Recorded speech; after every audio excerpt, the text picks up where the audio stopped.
Eu acho que os dois pontos mais importantes foram esses, pandemia e petrolão. O Bolsonaro ficou muito na defensiva na questão da pandemia, logo no primeiro bloco, o Lula chegou muito mais incisivo, com até a linguagem corporal dessa maneira, o Bolsonaro com os braços para trás, tentando afetar uma tranquilidade que ele não transparecia naquele momento, e não conseguiu se defender porque é indefensável, da mesma forma que o Lula não conseguiu se defender sobre o petrolão porque é indefensável. E o que é curioso é que me parece que a eleição vai ser decidida pelo eleitor nem, pelo eleitor nem Lula nem Bolsonaro, que é um eleitor que, em geral, não tem essa indignação seletiva que os lulistas mais fiéis têm, que os bolsonaristas mais fiéis têm. Então, esse eleitor, vendo essa dificuldade do Lula e do Jair Bolsonaro de se defenderem nos pontos mais sensíveis, ele tem, a meu ver, um visual de um possível empate. E aí, evidentemente, se explora por meio das campanhas esses recortes ao longo desses dias, e aí depende de quem vai explorar melhor, depende da cabeça do eleitor nessas próximas 2 semanas, das próprias circunstâncias econômicas, eventualmente algum fato novo. Agora, o Lula tem, de fato, a vantagem.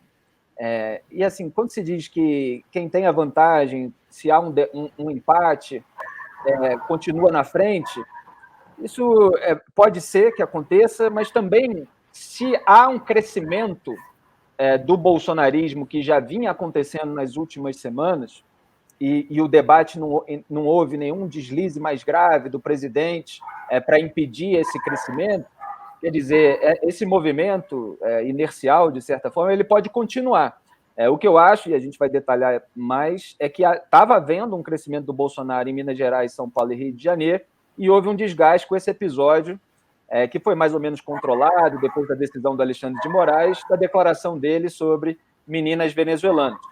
Então, assim, ainda está em aberto essa eleição, embora o Lula, claro, tenha uma vantagem de mais de 6 milhões de eleitores que o Bolsonaro precisa recuperar. Ele não conseguiu derrotar o Lula de uma maneira tão acachapante, como é a visão de muitos bolsonaristas, a ponto de reverter tudo isso simplesmente com um debate. Vai ser um processo que já vinha de algumas semanas e vai se prolongar até o final.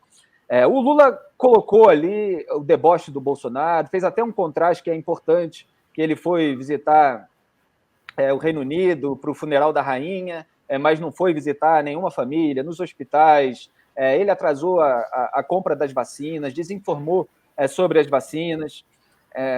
Ele apostou num remédio ineficaz e até hoje, de certa forma, defende a cloroquina, às vezes evita citar, às vezes volta a citar. Ele tenta fazer um jogo duplo, né, de quem quer agradar uma base mais reacionária aloprada, que acredita na eficácia da cloroquina ou desse tratamento precoce que incluía esse remédio, ao mesmo tempo que tenta se apropriar do crédito pela vacinação, pelo governo ter comprado mais de 500 milhões de doses. Tudo isso só aconteceu em razão da nossa pressão.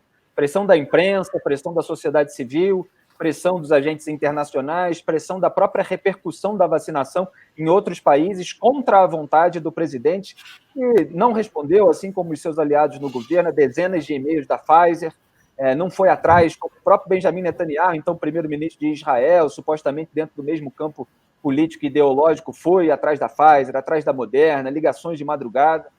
Então, o bolsonarismo não fez nada disso, e o Lula atropelou o Bolsonaro naquele primeiro bloco. Aí o Bolsonaro foi no terceiro bloco, depois de um jogo mais ou menos empatado no segundo, para cima dos escândalos de corrupção do PT, e o Lula, naquele momento, já parecia cansado, já tinha perdido ali o controle do tempo, e o Bolsonaro ele não aloprou no debate. Ele estava mais tenso no começo, mais incapaz de emplacar alguma invertida ali no Lula, mas, ao mesmo tempo, ele também não aloprou. E aí, na hora de ser incisivo, ele foi sobre o Petrolão com a ajuda do Sérgio Moro, que forneceu ali dados mais específicos que o Bolsonaro não costumava usar. Ele também perdia essa oportunidade. Às vezes, muitos estudos para esses candidatos daqueles dados, a Eliane apontou alguns, que nós jornalistas lidamos muitas vezes todos os dias. E o Bolsonaro foi e aplicou isso contra o Lula. O Lula tenta sair dizendo de ferramentas que foram aprovadas ao longo dos governos do PT, mas que depois também, em boa parte, foram afrouxadas no Congresso Nacional, aliás, com votos dos bolsonaristas. E, obviamente, o PT não imaginava que seria alvo de todas aquelas operações quando aprovou aquelas ferramentas, às vezes pensando até na utilização para o combate ao tráfico de drogas e outras coisas. Aí ele tenta trazer para a Petrobras, que investiu no pré-sal, ninguém acreditava. Ele foge, né, em primeiro lugar, da pergunta do Josias sobre o Petrolão. O Bolsonaro retoma isso, mostra que ele não respondeu, e ele tenta fugir de novo.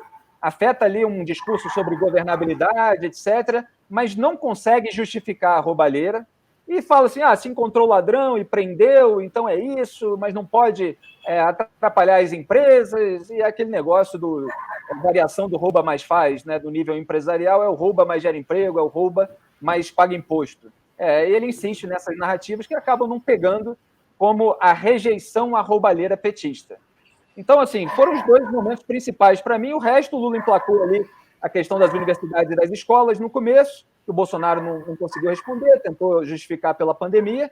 O Bolsonaro, no fim, tentou fazer o Lula entregar o nome do ministro da Economia, da Fazenda, hoje é da Economia, né? E o Lula não entregou também, tergiversou a respeito disso.